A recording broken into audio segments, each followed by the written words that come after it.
شقیق بن سلمہ رضی اللہ تعالیٰ عنہ فرماتے ہیں، میں اور میرا ایک ساتھی ہم دونوں حضرت سلمان فارسی رضی اللہ تعالیٰ عنہ کے پاس گئے۔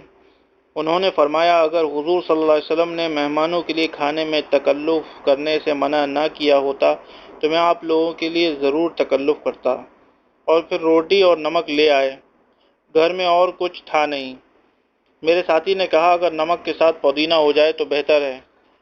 کیونکہ حضرت سلمان رضی اللہ تعالیٰ عنہ کے پاس پودینہ خریدنے کے لیے بھی پیسے نہیں تھے، اس لیے انہوں نے اپنا لوٹا بھیج کر گروی رکھوایا اور اس کے بدلے میں پودینہ لے کر آئے۔